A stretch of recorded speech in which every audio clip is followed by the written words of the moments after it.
مجھے ارحان پاموک کا سچی بات اگر میں بتاؤں تو جو شروع کا کام تھا بہت متاثر کن نہیں لگا. مائی نیم از ریڈ جو بڑا مشہور ہوا تھا ناول، مجھے لگا کہ وہ اس میں کچھ مسائل ہیں میرے نقطہ نظر سے، ظاہر ہے وہ بہت بڑا رائٹر ہے. لیکن پھر میں نے امریکہ میں ارحان پاموک کے کچھ لیکچر سنے جس سے مجھے اندازہ ہوا کہ وہ کتنا گہرائی میں سوچنے والا آدمی ہے اور کتنی باریک نگاہ ہے اس کی. اور پھر میں نے استنبول پڑھا. تو جس طرح سے استنبول میں وہ اپنی ذاتی زندگی and his growing up years کو بھی ڈسکرائب کرتا ہے، لیکن اپنے بچپن سے جوانی تک کی کہانی بھی ہے، سوانح کا بھی اس میں رنگ ہے، اور ایک عظیم شہر کے بہت سے پہلو انہوں نے اس میں اجاگر کیے ہیں. مجھے چونکہ لاہور اور استنبول میں بہت سی اقدار، بہت سی قدریں مشترک لگتی ہیں، ایک پرانی تہذیب، ایک اسلامی تاریخ، ایک خاص آرکیٹیکچر، خاص ہر محلے کا اپنا مزاج، تو وہ مجھے کتاب بہت میرے دل کو بھائی کئی وجوہات سے. ایک تو مجھے لگا کہ جس طرح سے ارحان پاموک وہاں پہ مشرق اور مغربی تہذیب کے آپس میں تصادم اور آپس میں کئی جگہ جو اس کی کومنگلنگ ہے اس کو کیسے ڈسکرائب کرتے ہیں وہ بہت خوبصورت تھا. پھر مجھے یہ لگا کہ انہوں نے جس طرح سے باہر سے جو سیاح آئے اور مصور آئے اور بہت سے اس طرح سے لوگ آئے، مثلاً وہ اس کا فلوبیغ کا ذکر کرتے ہیں اور بہت سے لوگوں کا ذکر کرتے ہیں کہ انہوں نے استنبول کو کیسے دیکھا. پھر ایک خاص طرح کی اداسی ہے استنبول کی فضا میں جس کو وہ بیان کرتے ہیں، جو کہ ایک بہت بڑی تہذیب کے زوال کا احساس زیاں ہے جو ہمیں بھی ہوتا ہے. میرا نہیں خیال تھا کہ ارحان پاموک اتنے سینٹیمنٹل بھی ہوں گے، خاص طور پہ ایک مشرقی یا آٹمن تہذیب کے زوال پہ، لیکن وہ ان کے مزاج کا حصہ ہے، حالانکہ وہ ایک ماڈرن پروگریسو اور کئی لحاظ سے ویسٹرنائزڈ رائٹر ان کو کہا جا سکتا ہے. لیکن جو استنبول میں مشرق اور مغرب کا کمال کا امتزاج ہے جو ہمیں پاموک کی رائٹنگ میں بھی نظر آتا ہے، وہ اس کتاب میں بھی ہے. اس کی منظر کشی بہت کمال کی ہے. پھر انہوں نے اپنے زمانے کے بہت سے مشہور جو ادیب تھے اور رائٹرز تھے اور وہاں کی ہستیاں اور وہاں کے محلے، یہ کتاب پڑھ کے بھی میرے اندر ایک تحریک پیدا ہوئی کہ ہم لاہور کے بارے میں اس طرح سے مزید کیوں نہ لکھیں، کیونکہ لاہور کے بارے میں اتنا کچھ جو ہے لکھا جا سکتا ہے. لاہور میں اتنے اتنے بڑے اور عظیم لکھنے والے گزر چکے ہیں جنہوں نے لاہور کو اپنی کہانیوں میں استعمال کیا، لیکن لاہور جیتے جاگتے شہر کے طور پہ ہماری کہانیوں میں آنا چاہیے. اٹالو کالوینو کو پڑھ کے بھی مجھے احساس ہوا، ہیمنگ وے کے پیرس کے تذکرے کو دیکھ کے بھی مجھے احساس ہوا کہ کس طرح سے پیرس کو سیلیبریٹ کیا جاتا ہے. اچھا، اس میں ایک بات اور میں ایڈ کروں کہ پاموک کی خاص بات یہ ہے کہ یہ کتاب تو آپ سمجھیں کہ ایک طرح کا میموار ہے اور ایک طرح کا ایک شہر کی تاریخ ہے اور ایک ٹریبیوٹ ہے، لیکن اسی طرح سے انہوں نے پھر اس کو میوزیم آف انوسنس جو ان کا ناول ہے اس کے اندر بھی استنبول کو سیلیبریٹ کیا، اور کس طرح 60 70 اور 80 کی دہائی کے بعد وہ تبدیل ہوا، اس کی کیا سیاست تھی، کلچرل انفلوئنسز کیا تھے، ٹریڈیشنل اور ماڈرنٹی کی جو ویلیوز تھی ان کا جو کلاش تھا. لیکن ایک ایک محلے کا ذکر، ایک ایک جگہ کی جو جس کو کہتے ہیں نا انٹیمیسی ود ہز ماحول، کہ وہ جس شہر کے رہنے والے ہیں وہ ان میں جذب ہو چکا ہے. اچھا، اب یہ چونکہ شہروں کی بات کر رہے تھے تو اسپونٹینیسلی پھر دو تین لوگوں کا میں اور بھی ذکر کر دیتا ہوں، چونکہ یہ جو اپنے شہر اپنے محل و وقوع سے محبت ہے اور اس کی عکاسی ہے، وہ بتاتی ہے کہ آپ ایک آرگینک رائٹر ہیں، آپ کی جڑیں گہری ہیں. آپ جو مرضی کیا سرائیاں دنیا کے بارے میں کریں، لیکن اگر اپنے سیاق و سباق کو اور اپنے ماحول کو سمجھتے نہیں اور اس سے محبت نہیں کرتے تو آپ پھر بین الاقوامی لیول پہ بھی نہیں جا سکتے. آپ کی جڑیں تو ہوں نا کہیں. یہ جڑیں ہمیں اور کہاں نظر آتی ہیں؟ یہ جڑیں ہمیں نظر آتی ہیں ہوزے ساراماگو میں اور فرناندو پیسوا میں،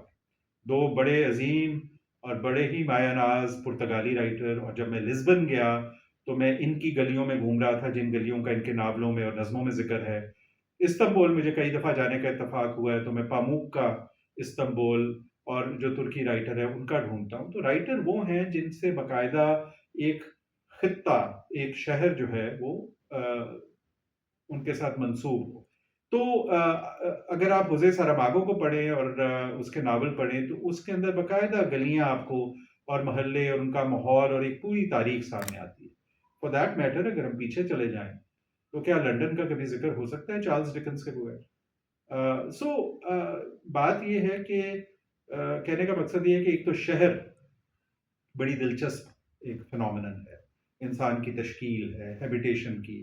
اور تہذیب کے ارتقاء کے اندر ایک بہت اہم منزل ہے. اور اس شہر کا پھر اس شہر کا جو عروج و زوال ہے اور اس شہر کے جو مختلف پہلو ہیں اسی سے بہت سی انسانی کہانیاں وابستہ ہیں. آپ لاہور کو دیکھ لیں، راجندر سنگھ بیدی کی، غلام عباس کی، کتنے ہی اور ایسے عظیم رائٹر، منٹو کی کہانیاں لاہور کے مختلف کوچوں اور جگہوں سے منسلک ہیں، چونکہ انسانی زندگی اور انسان کی ہیبیٹیٹ جو ہے اس کا آپس میں ایک بڑا گہرا تعلق ہے۔ تو شعوری اور لاشعوری طور پہ میں بھی جو لکھتا ہوں، اس کے اندر جو میرا ماحول ہے، میرے شہر ہیں، اس شہر میں جو لوگ ہیں، ان کی زندگی کے جو بہت سے مختلف پہلو ہیں، ان کو سمجھنا، ان کو کھوجنا اور کسی حد تک دیانتداری سے اس کو بیان کرنا میرے لکھنے کے بہت سے مقاصد میں سے ایک بڑا مقصد یہ ہے۔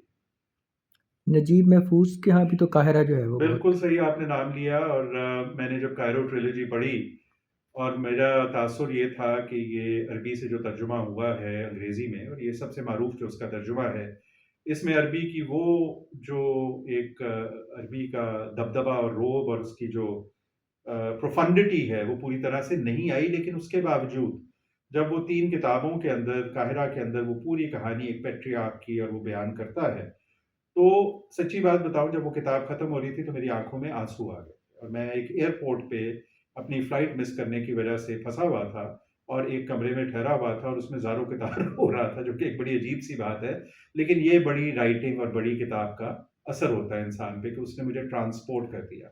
نگین محفوظ کیفے بھی ہے، میں وہاں جا چکا ہوں، اور وہ جو پرانے محلے ہیں، قاہرہ تو ایک کمال کا شہر ہے، قاہرہ کی جتنی تاریخ ہے، چاہے اسلامی قاہرہ ہے، کرسچن ہے، جوئش ہے، اس کی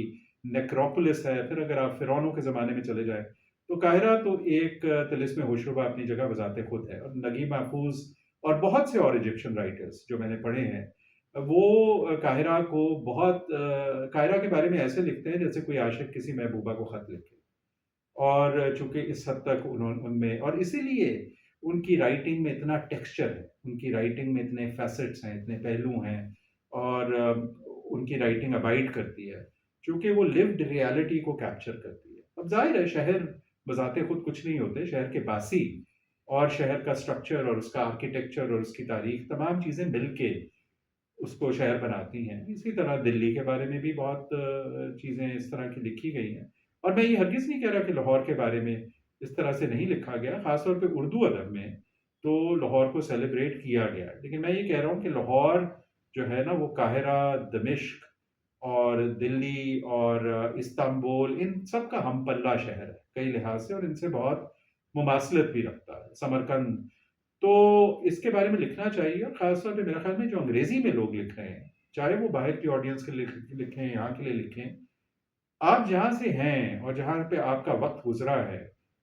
وہ شہر آپ کے اور وہ ہیبیٹیٹ اور وہ معاشرہ آپ کی کہانی سے جھلکنا چاہیے۔ اور میں یہ نہیں کہہ رہا کہ نہیں جھلک رہا، لیکن میرا خیال میں ایک ایسی چیز ہے جس میں ابھی بہت اور کام ہونے کی ضرورت ہے۔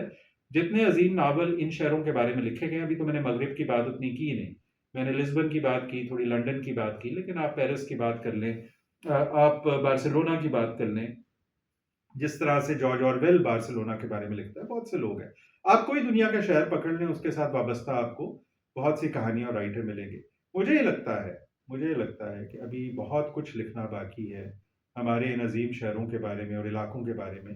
اور لاہور اس میں سے سر فہرست ہے۔ اچھا، آپ نے مجھ سے سوال پوچھا ہو نوز دا باؤنڈز آف ڈیزائر، جو میرا ناول ابھی سامنے آیا ہے، کہ اس میں شہروں کا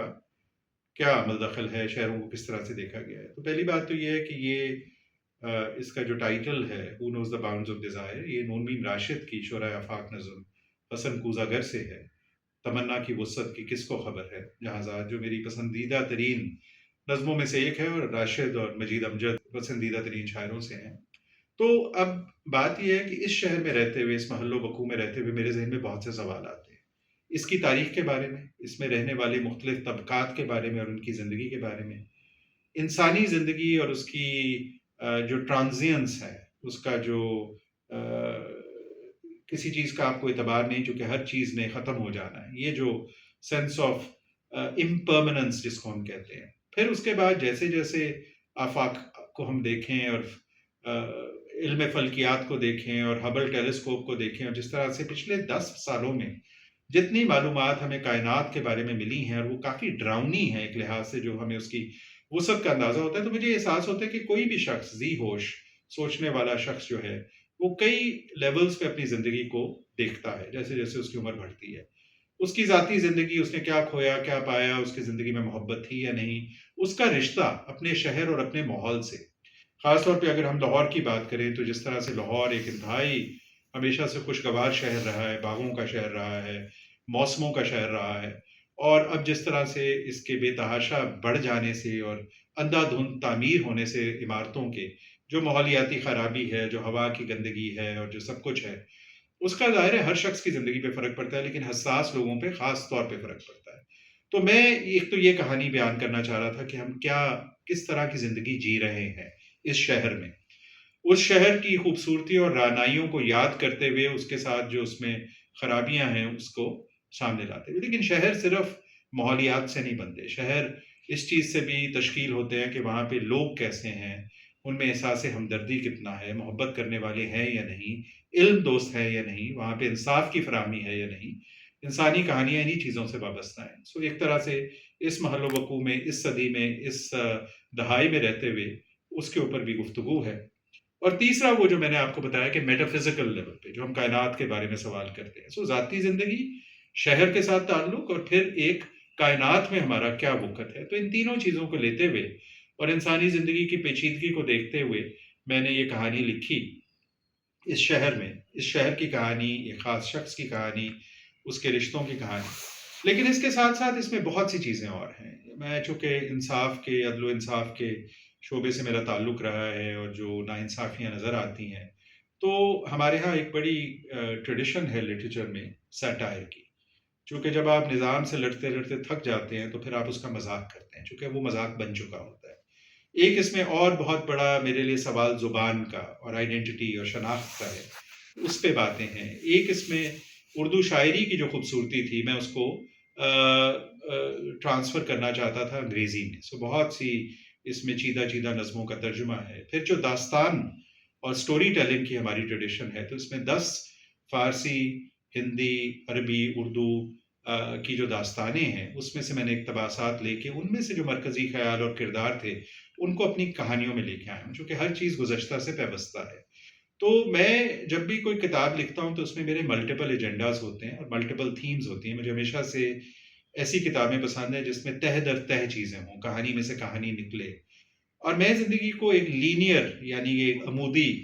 لکیر کے طور پہ نہیں دیکھتا۔ اگر آپ میرا پچھلا ناول سنفنگ آؤٹ دا مون دیکھیں تو اس میں بھی سکلیکل نوشن آف ٹائم ہے، جیسا کہ بہت سے مشرقی مذاہب میں ہے۔ اور سو میں موہنجو دڑو سے سفر کرتا ہوا مستقبل میں جا کے پھر واپس آتا ہوں اور بار بار یہ دہراتا ہوں۔ یہاں پہ یہ ہے کہ میں ماضی کی بھی بات کر رہا ہوں، مستقبل کی بھی بات کر رہا ہوں۔ اس میں کچھ چیزیں ایسی ہیں جو وقت کے تصور کے بارے میں ہیں، کچھ شہروں کے بارے میں ہیں، کچھ مافوق الفطرت بھی ہیں۔ لیکن میں ہر جگہ ایک لینئر سٹوری نہیں بتاتا، میں آگے پیچھے جاتا رہتا ہوں۔ جیسے زندگی بہت سے ٹکڑوں کا امتزاج ہو، ایک موزیک ہو۔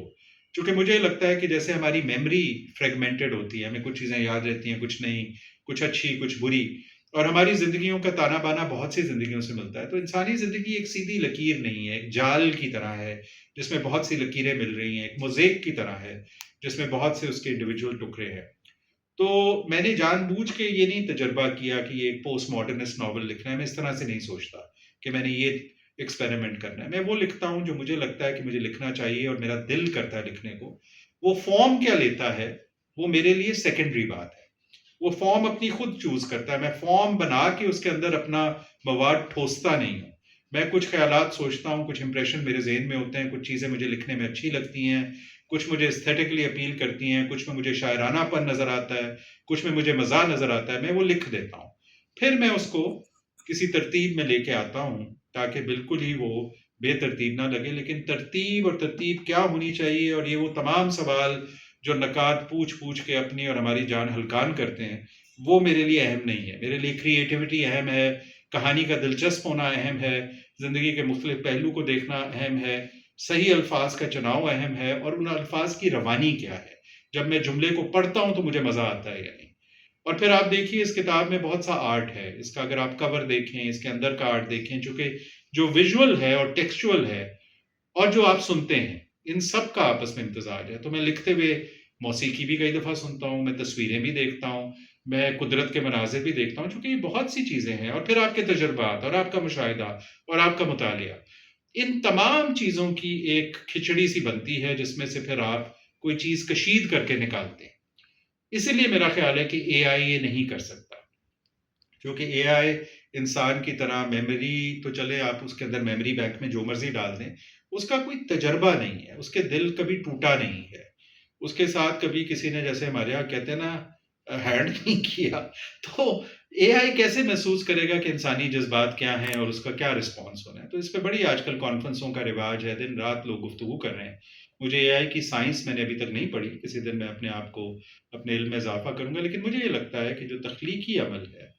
وہ ایک انتہائی پیچیدہ، ایک انتہائی انفرادی عمل ہے، اور ظاہر ہے ہم اور جو اچھی چیزیں لکھی ہوئی ہیں ان کا ہم پہ اثر ہوتا ہے جو ہم پڑھتے ہیں، لیکن یہ جو بہت سے میں نے آپ کو اثرات بتائے